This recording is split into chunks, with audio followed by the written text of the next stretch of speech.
All right, so we're going to work through day 3 of ecology.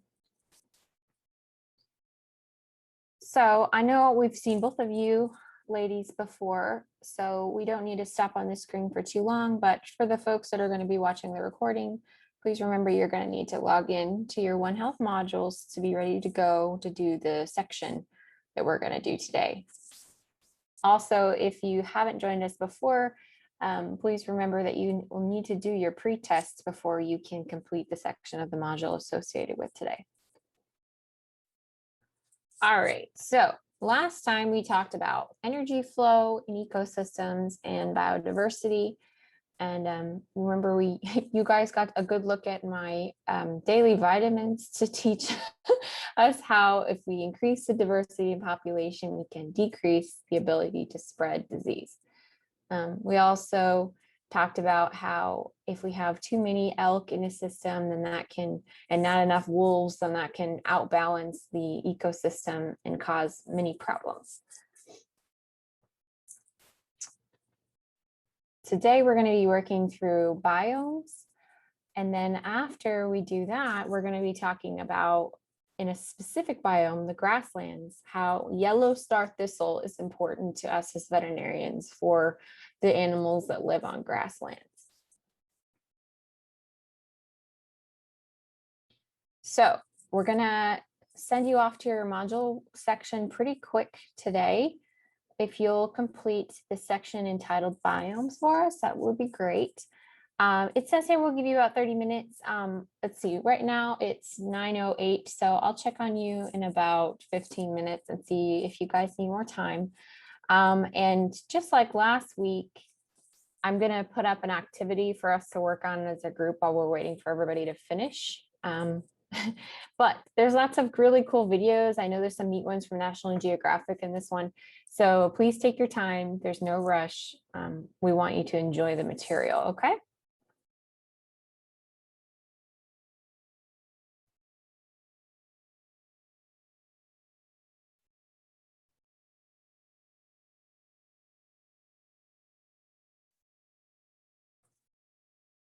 And as usual, if you have any technical difficulties, please let me know. Be happy to help.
Okay.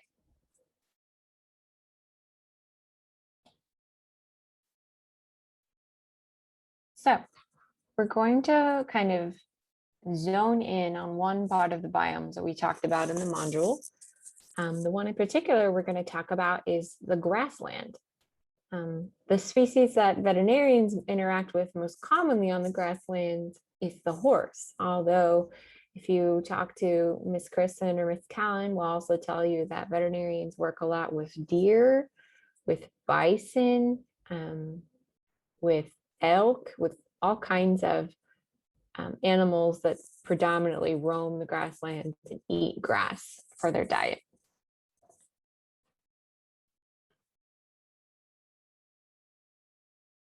So, especially before the United States was really settled, horses thrived in the huge wide open spaces that were available to them in the grasslands, and they covered lots of land in a single day. So here's a question for you. How far do you think a horse can travel in a single day if it's just left to its own devices and can wander as far as it wants to go? What do you guys think?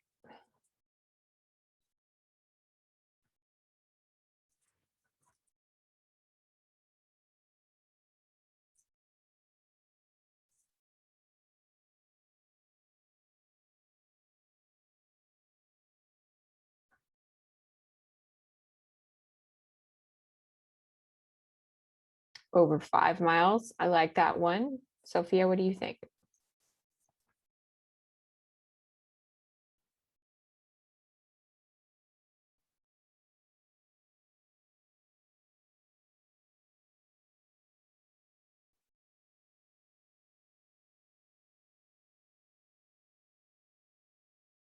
What about you, Miss Callan? What do you think?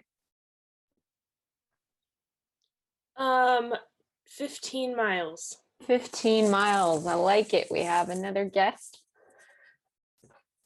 Kristen, what do you think?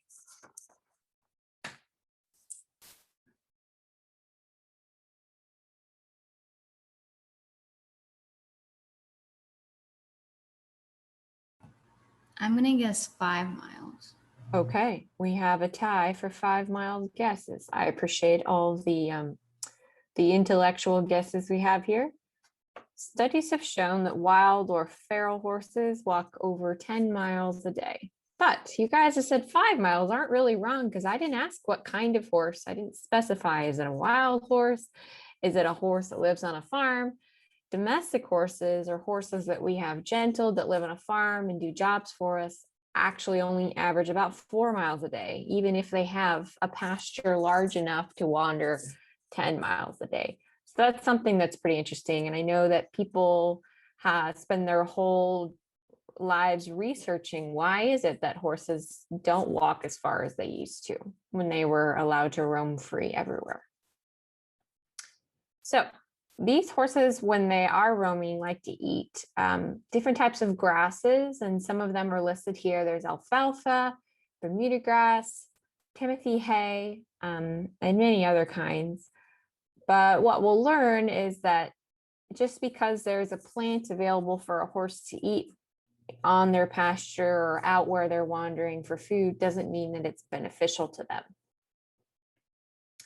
Which brings us to the yellow star thistle, which is a toxic plant to horses that can be found in grassland environments. It's a weed that is commonly found in the Western United States. It's usually associated with California. For food animal species, it's of little significance. So when I say food animal species, what do you think I mean by that?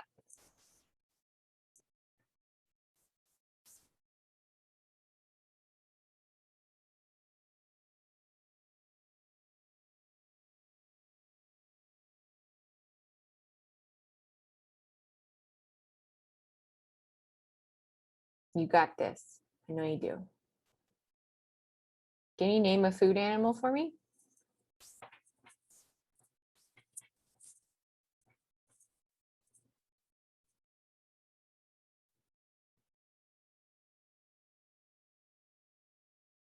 A carnivore?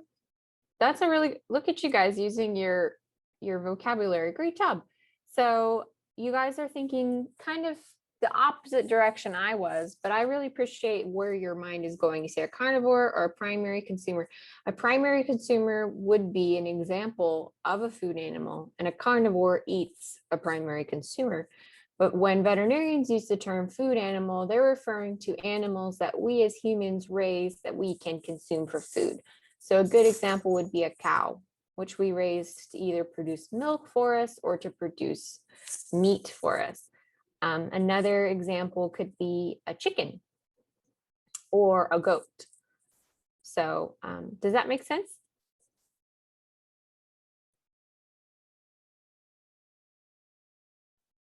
Awesome. Okay. So food animal species like cows or goats have a different way of digesting their food than horses. And so if they eat the yellow star thistle plant, it does not make them sick. And so we thought we would bring that up because sometimes cattle and horses are kept on the same farm. But it's the horse that really does have a toxic exposure if they eat this plant. Now here it says large amount of this plant over a series of time can be deadly, and I'll explain why to you. So on the left, you see a diagram of what we call the nerves of the face, or the cranial nerves. And these are the nerves that allow you and I and the horse to feel our face, to be able to chew our food, to be able to blink, to feel if we get scratched on the face that it hurts. And we use these nerves a lot in medicine to tell us what could possibly be wrong. So if the horse consumes yellow star thistle plant, it will cause neurodegenerative disease. That is a mouthful. Wait for it. What this means is that the plant will actually cause damage or injury to the neurotissues, which is the brain. Specifically, these nerves that I was talking about, which come from the brain and have the roots of them in some of them in the brain, are affected. My PowerPoint's taking its time this morning. And so the colloquial or farmer term for this disease is chewing disease. The nerves in their face become paralyzed, those cranial nerves that I was telling you about. And so the horse is unable to pick up and chew their food. An interesting fact is that they are still able to swallow their food. But if you can imagine, if you pick up a hamburger and you're unable to take a bite of it at all because you can't move your face, then it doesn't matter if you can swallow because there's no food for you to swallow. So that's why it's such a problem. Because they're unable to move their mouth to be able to consume food, they also cannot drink water properly. And so that causes them to pretty quickly lose weight and become dehydrated because they're just not getting the water and nutrients that they need. And unfortunately, because this is damage that's done to their brain, there is no way for us as veterinarians to treat it. And I'll show you a picture of what that damage does look like. What we do in order to be sure that it was this toxic plant that's causing this problem is after the horse has passed away, we have to do what we call a necropsy, which is the same thing as an autopsy in humans, where we look and investigate to find the cause of death. And we have to look at the brain to find out if the area of the brain we expected to be damaged because they consumed this plant is actually the one that's been damaged. So this here is a picture. This dark black area is not normal. This is what the damage to the brain looks like because of this plant, which is super sad, but we do try to find ways to prevent this. The doctor way to put it is bilateral necrohemorrhagic lesion. Bilateral means both sides, so you can see it's symmetrical. Necrohemorrhagic means that it hemorrhaged or it bled, and then the tissue died or necrosed. So necro is death of tissue. Hemorrhagic is bleeding. So it bled and then died. It's almost like the brain was bruised and then it couldn't recover. And so here's another way to put it. There are areas of bleeding and tissue death on both sides of the brain. You guys have any questions about that? I know it's not exactly cheerful, but it's important to learn about. Okay. So how do we prevent this from happening? Because we just talked about how once it happens, we can't fix it. So we don't want it to happen at all to begin with. Well, first of all, why would a horse even want to eat a toxic plant? You would think that the horse would know better, right? Ingesting a large amount of this plant over a prolonged period of time is usually seen if the horse is kept in a condition where there's drought, there's not a lot of rain, and the grasses that they have available to them are very poor quality. So it's almost like they've eaten all the good grass, and so all they have left to eat so that they won't be hungry is this plant. It does, according to our veterinary school professors, it does have an unusual or bitter taste to it. So most horses don't like to eat it unless they absolutely have to because they're hungry. But then there is the odd horse that will actually develop a craving for it. And that can be especially serious because then they'll eat it even if they do have good grass available to them. So another way to put that is that the grasslands that they call home cannot support the plants that horses would normally eat. And that could be because there's too many horses to a small area. So they've eaten all of the grass. And so then all they have left of these plants, or it could be because there's another reason. Maybe there's not too many horses, but the grasses themselves are killed for another reason, maybe that mankind created, things like that. So to prevent a horse from eating yellow star thistle, we'll have to make sure that they always have access to food that is good for them, or what we call high quality forages. We can accomplish this by, if we have a horse in a pasture that we know that they eat all the grass in too quickly, we can supplement that with hay. So you can add hay in a manger or a round bale or something like that, so where the horses always have access to good quality hay, even if they've eaten the grass that's in their pasture. And then they won't reach for or try to eat the plants that they shouldn't. So some things we can give them access to are those other plants I mentioned: alfalfa, Bermuda grass, Timothy hay, and then there's a couple others. For feral horses, so horses that are not owned on a farm but are still existing wild in the United States, the only way we could really prevent this from happening would be to eradicate or remove and destroy the yellow star thistle in their environment. But it is an invasive plant. It's not like it's only found in one small area. And so it would be really hard to make sure we've eliminated all possible sources of yellow star thistle. So what questions do you have about that?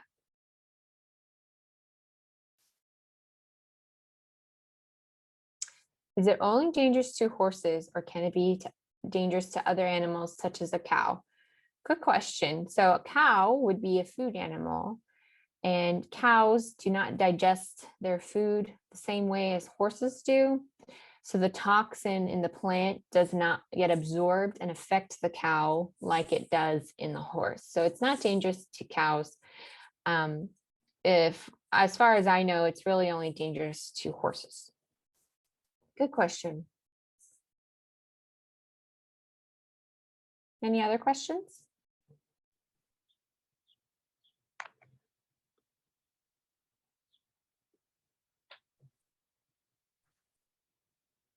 Okay.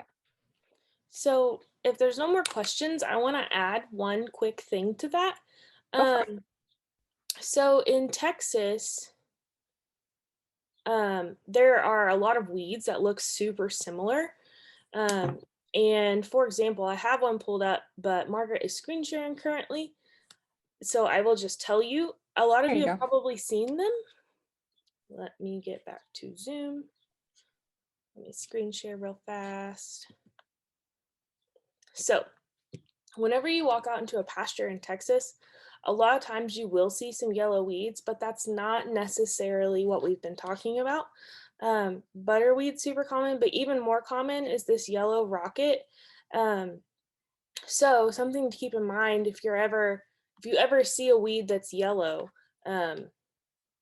and so don't automatically think that it is what we've been talking about. It could be one of these. The best way to look at that is to go, or the best way to determine if it is or isn't is to actually go look at it, because in some of the pictures you've been looking at, you can clearly see like the thorns or the little pokies on it. So just something I thought I would add, because as I was looking at this the first time, I was like, I think we have that in our pasture at home. And then the more I started thinking about it, I was like, no, we don't.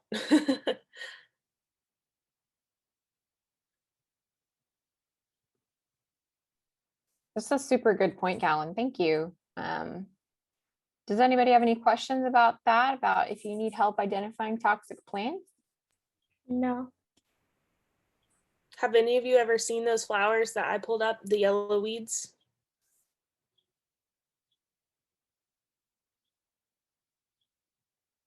Yeah. Yeah, so they're super common. So it's really important, to know the difference in them and be able to look at them and know this is or this isn't yellow star thistle. Yeah, we learn a lot of plants in vet school, and so a lot of them are white or yellow, and so I kind of have this funny mistrust of all yellow and white plants at this point.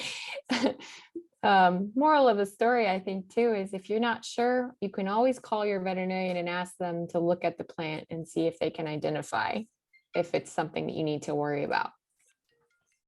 So that is the material we have for today. You guys are just rock stars and you worked through it really quickly. So if you would like, we could do a tour of the vet school.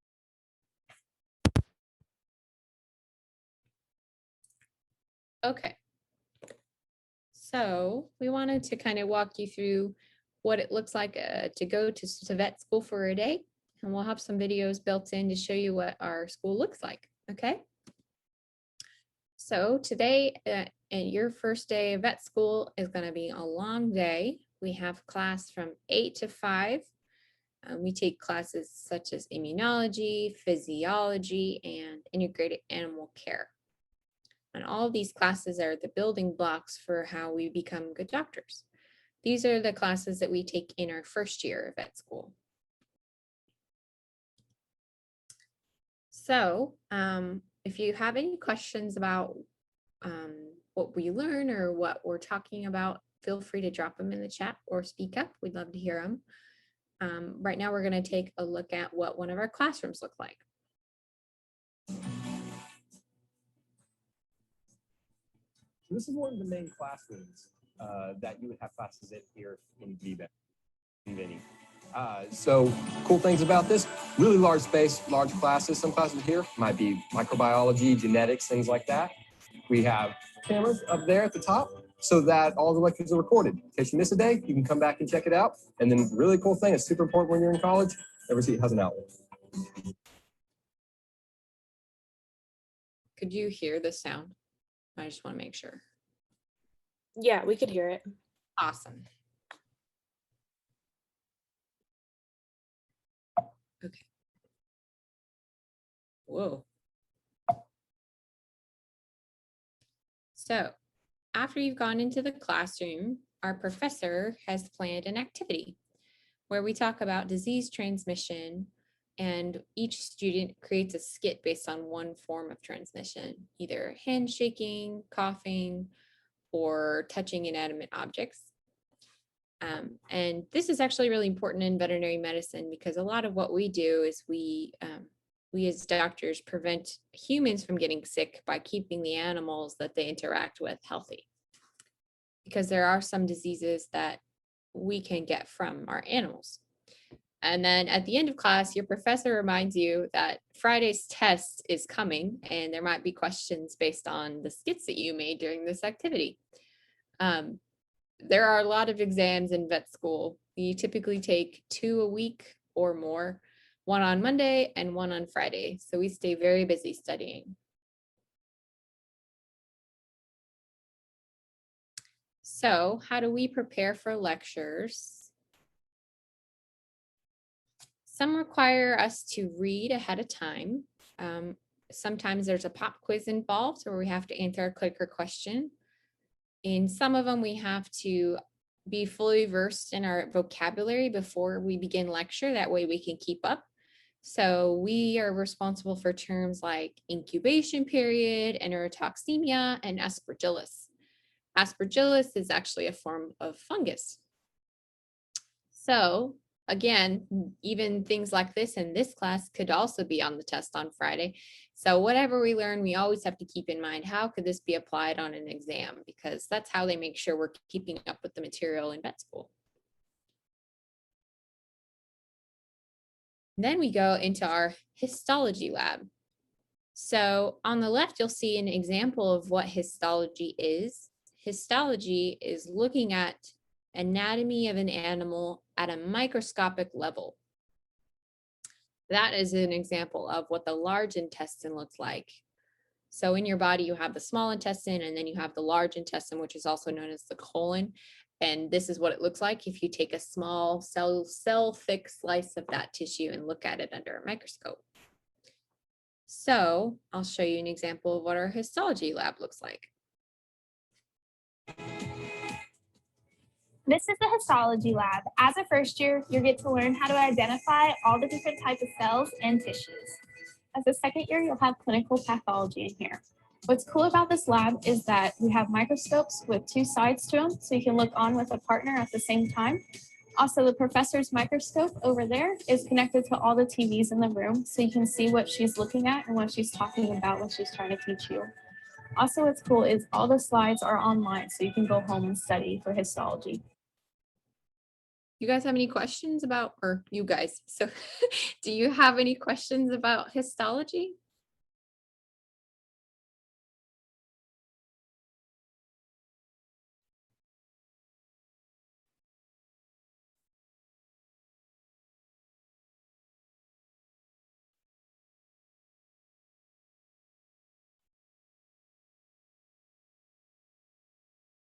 About how many quizzes do you guys get? Oh, that's a super good question.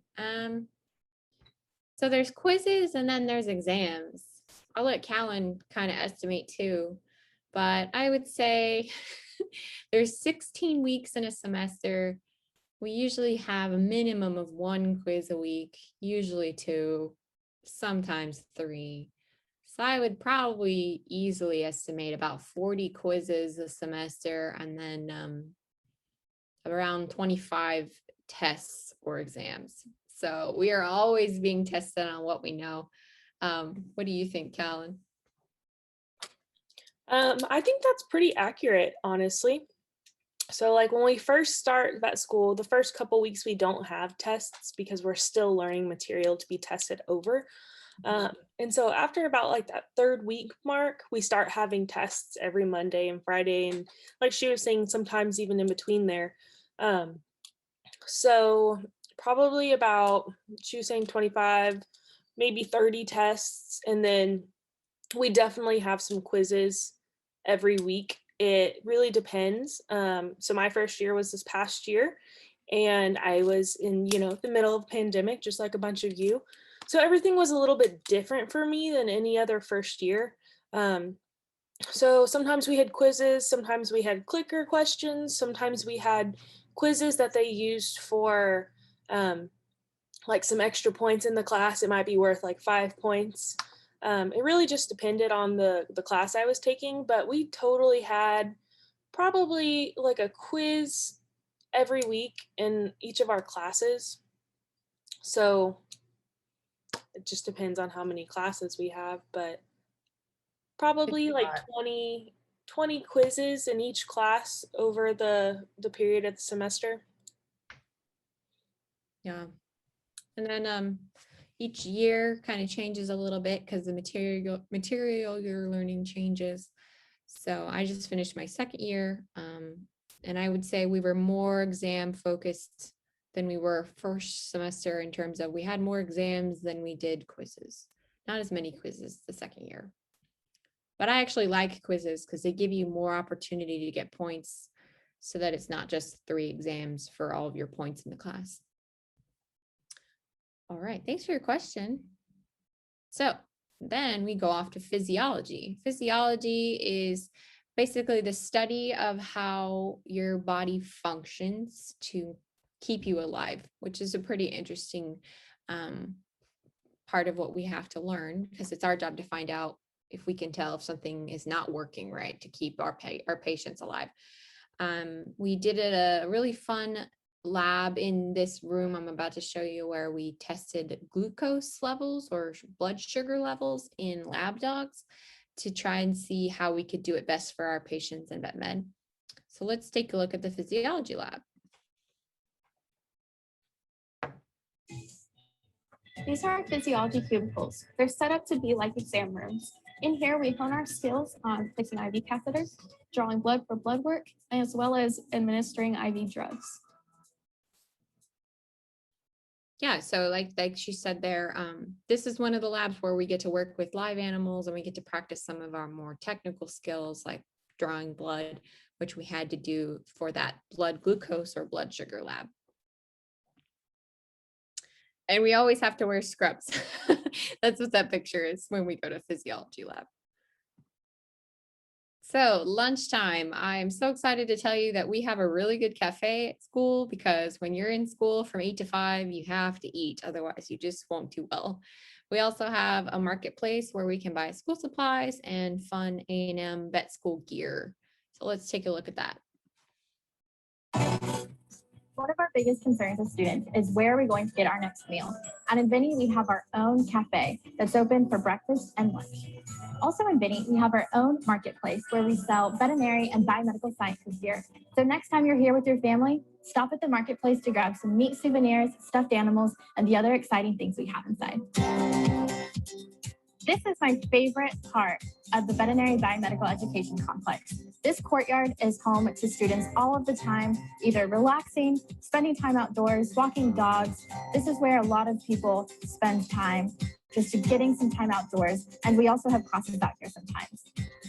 Isn't it so pretty out here? I love it.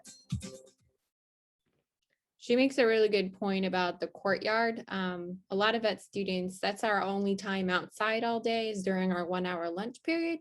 And so a lot of people will be seen laying in the sunshine because they're just trying to get some vitamin D before we go back to class for another 4 hours. So it's a really common place for all of us to sit and just enjoy each other's company and take a break from school outside. So then we have the clinical skills lab. I love the clinical skills lab.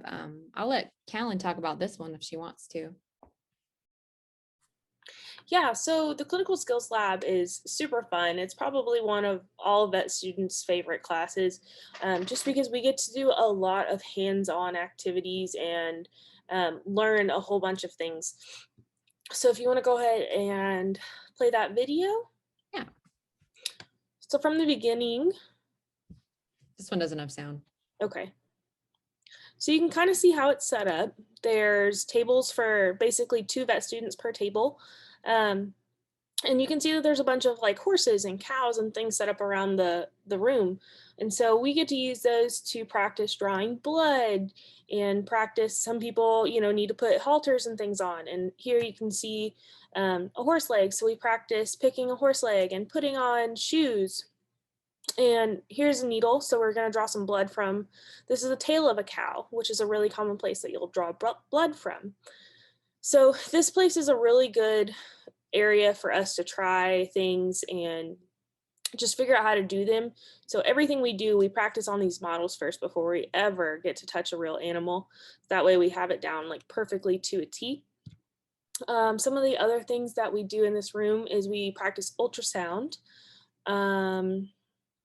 Trying to think, we had our bird and turtle labs in here this year. So we got to practice holding and doing some things on some birds and some turtles. So here's an ultrasound that we use. This blue blob is what I like to call it. Basically has different shapes in it. And we get to practice, seeing the views on them and finding the different shapes. So it prepares us for actually looking at an abdomen in a dog or a cat or whatever it may be. Some other fun things we got to do. We get to practice like setting up IVs in this room. Blood draws. We actually did a plant toxicity lab in this room, since we were talking about that today. What are some other fun things you remember doing, Margaret, in this room? We learned how to look at the eyes of animals. We did. Yep. Models. We definitely did that. We practiced listening to different patterns of lung sounds and heart sounds if they're sick. So in order to touch a real animal, you have to practice in this room first. For the most part, some of our classmates have already done these skills before, and it's just a refresher. Some of us have never done some of these skills before. So for example, this year I learned how to place a feeding tube, and I'd never done that before. And so it kind of levels the playing field so that everybody has the same amount of experience before we go on our clinical rotations in our 4th year. And that way, if one of our professors says, I need you to go place a feeding tube, we know how, and we can go do it for them and take good care of our patients. Good question. Yeah, so your question for in order to touch an animal, like she was saying, some of us have done these things outside of the vet school when we're working in veterinary clinics with veterinarians. So we always have veterinarians watching us when we do these things. But as far as school goes, we do basically do everything in this room first before we do try them on real animals. So that way the professors know that we have the ability to do it. Yeah, I would agree with that. All right, now we have the anatomy lab. Now, in your first year of vet school, you basically live in this lab because it's so much information, because you're learning all the anatomy of all the bones, muscles, arteries, nerves, veins, everything about the dog, about the cat, and then in your second semester about the horse, about the goat, about the cow, and about the chicken. So this is what that lab looks like. Now we're in the anatomy lab, and it's exactly what it sounds like. As a first-year vet student, you'll be spending a majority of your time in this lab. In the fall semester, you'll be learning a lot about the anatomy of a dog and comparing it to a cat. In the spring semester, you'll be learning about the anatomy of a horse, as well as food animals such as cattle, pigs, chickens, and goats. So yeah, we have a bunch of models available to us for both the large animal and the small animal to learn from. And then we take our exams in that room, and it takes a lot of time, but it makes us good doctors because we understand the form of the body of our patients. So to succeed in anatomy, there's a couple of things we recommend. If you decide you're going to take anatomy when you go to college, or if you decide to go to vet school, you're always going to want to make sure you come to this lab prepared, because there's just so much information you have to get through in such a short lab period for that. If you come to class prepared, you'll get more out of it. We have to spend a lot of time outside of class in the lab studying. A lot of students do better on the exams if you study in the lab rather than just at home, because then you can look at the models and touch them, and it helps you remember the information better. There are quite a few structures and concepts that we are required to know and be tested on. So if you make a list, that can really help you keep it all straight and keep it organized. And then it's always good to find a partner that you enjoy studying with, because they can help you find holes in your knowledge that you aren't aware of. Callan, do you have any thoughts to add about that? I think you gave a really good description. Cool. So basically every week, we have after hour times in the anatomy lab that they're not required, but a lot of people end up going because it gives us that extra time to go over the things we may have not understood, or, you know, one that comes to mind because Margaret is here is the Margot Placatus, which is a part of the, yeah, which is a part of the stomach. So maybe I'm studying at home and I'm like, if that was identified on a test, I wouldn't know where that was. And so those lab times give me the ability to go in on my own time and say, oh, that's where it is. This is what it does. And just kind of give you a better understanding of it, because anatomy is a whole lot. It's a whole lot thrown at you and a whole lot you have to learn. Yeah. And the tests are super long. And so those extra study hours and extra times, and like she was saying, having somebody to study with are super important in anatomy. Mm-hmm. Thank you. Oh, it's gonna work. There we go. All right, so it's only 3 o'clock. We still have a whole nother 2-hour lab to go. This is our integrated animal care lab, which I always thought was a lot of fun because this is a lot of your wellness and preventative care medicine. And a lot of our interaction with live animals occurs in this lab. So we get to work with cattle, we get to work with horses, and for the students that maybe didn't grow up on a farm, this is a great opportunity to become really comfortable with these large animal species. So let's take a look at what that looks like in those lab areas. Right now, we're in our food animal lab. Our classes in here range from anywhere from learning how to perform a physical exam on cattle to learning how to safely operate and move them through a chute system. We know not everybody has had experience working cattle, and that's okay. The labs in here can be anywhere between basic handling to dentition, nerve blocks, palpation, or out here we practice our distance exams and moving them into the chute system. This is the equine lab. This is one of the stocks where we can safely practice our equine clinical skills. Some of the labs that I've had so far include dental floating, reproductive ultrasounds, and palpation. And some of the labs I've had include learning how to perform a physical exam, learning how to do a neuro exam, and learning some of the reflexes on a horse. Just like when the doctor taps on your knee, we can learn a lot by doing a simple tap around a horse's eye. Do you have any questions about what we do in those labs? Okay, cool. Like I said, I think they're really fun. This is where I feel like we gain a lot of confidence, and I'm applying the skills I've learned in other classes on a real animal. So I think it's a lot of fun.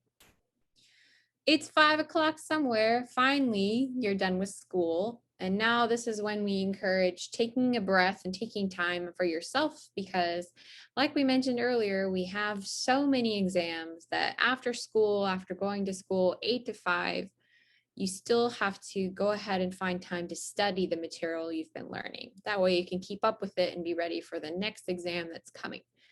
Not everybody studies the same way. Some people like to study at 5 a.m. in the morning. I am not one of those people, but I respect those who are. Others, like Callan, stay up really late. I don't know if she studies really late, but she does stay up really late. And then there's me, who I start studying after dinner and I'm done at 10 p.m. and I go to bed. Callan, how late do you study? Yeah, everyone's different in that part. I have always been a night owl when it comes to studying. I have a crazy schedule as far as studying and sleep goes. I normally will go home and kind of take some time off for myself, make dinner, do whatever I need to do with my cat and my dog. And then generally that's probably 9 or 10 when I'm done. And then that's when I start studying. And I would say on average, I probably go to bed at 1 or 2 in the morning. That's just work. That's what works for me. And you know, that's how I study. That's how I do it well. But everyone is different. Yeah, and that's okay that's how it works for her, and what works for me works for me. The important thing, whether you're in college or in vet school, is to find what works for you. You don't have to match what everybody else does, because all that matters is how you feel about how you're doing in school. So then you finally get to go to bed, whether that's at 10 p.m. for me or 2 a.m. for Callan, and you get to have sweet dreams because the next day you get to wake up and do it all over again. vet school is so much fun, but it is a lot of work. But we feel super grateful that we get to be a part of it. So I said that we go to school from 8 a.m. to 5 p.m. How do we balance that? How do we prepare for that? How do we even manage that? So first of all, before we went to vet school, we got a lot of animal experience. So we're not completely overwhelmed with concepts about animals because we have learned some of it before.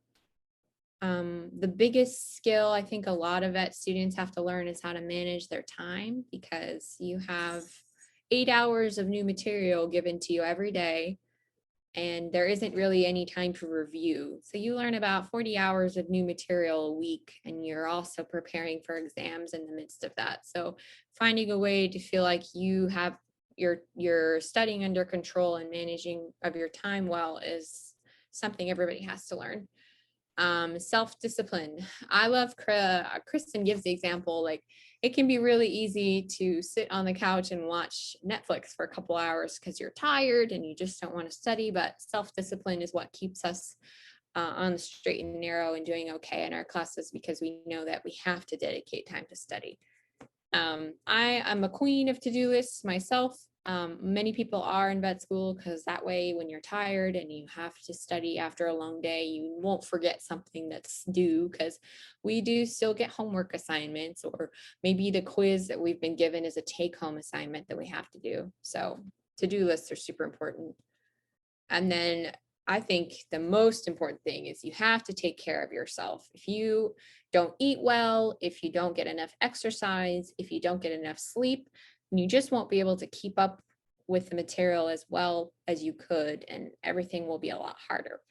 So I think that's the last tip on that one. So those are the top tips we have. Callan, do you want to add anything? So for the taking care of yourself, mind and body, that is super, super important for us. I know I got burnt out. I know a whole bunch of people who got burnt out. And like she was saying earlier, it is super, super easy to come home and be like, I don't want to do this. And I'm just going to sit down and watch TV and take a bath or something. And that's not to say that doing that every once in a while is, I do that every once in a while, but making it a common thing really hurts you in the long run as far as school goes. So making sure that you do take care of yourself and you are getting enough sleep, and you take that time for you to do something that you enjoy outside of school. So whether that be, I don't know, going to the movies, or I like to go, see some of my animals sometimes. So like I have a horse, so going out and seeing him really helps me. It takes my mind away from everything, and giving myself a recharge is super important. I love that, going to see your horse. I just sit on my couch sometimes and just hug my dogs, and it just makes things okay. Because vet school is hard. It's a lot of fun, but it is hard. So when you get to college, what kind of courses could you take to make vet school as smooth sailing as possible? So for applying to vet school, there are prerequisite courses that you have to take to be able to be eligible to apply for vet school. So the prerequisites kind of change over the years. So we just have the website there for if you'd like to look at what the current prerequisites are. Science-based courses are great. There's a lot of science in vet school, so you'll want to make sure that you love science, because it will be the backbone of everything you do while you're in vet school. But you should also do things that are fun and important to you, because that makes you an interesting and different kind of doctor. If we all took the exact same courses, then we wouldn't be very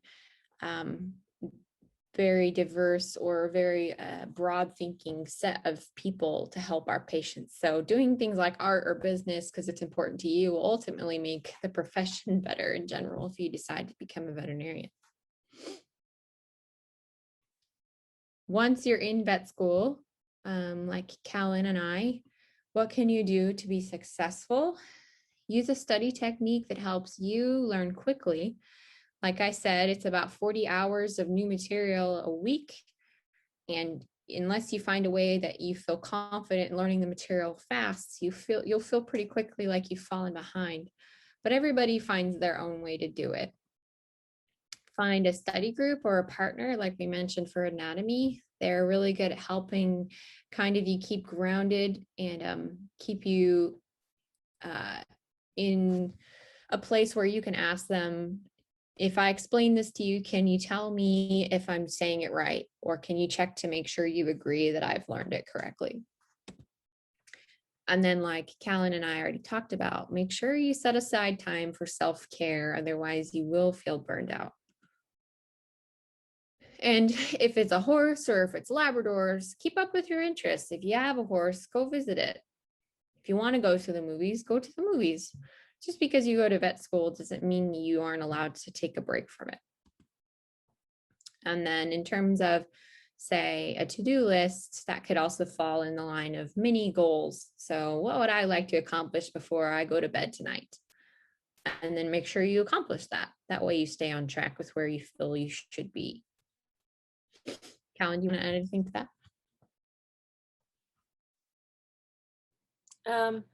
I really think you covered that really well.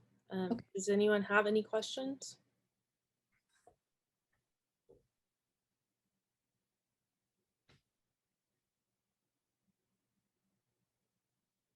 Awesome. Okay. If you don't understand something, oh, I love this one. Ask the professor. Many college professors, but especially vet school professors, love to answer questions, kind of like me and Callan. We love questions because that means that you would like help understanding that the material is important to you. And that's what they're there for, to make sure you can learn the material well. So never be afraid to walk up and ask them, because that's what they're there for.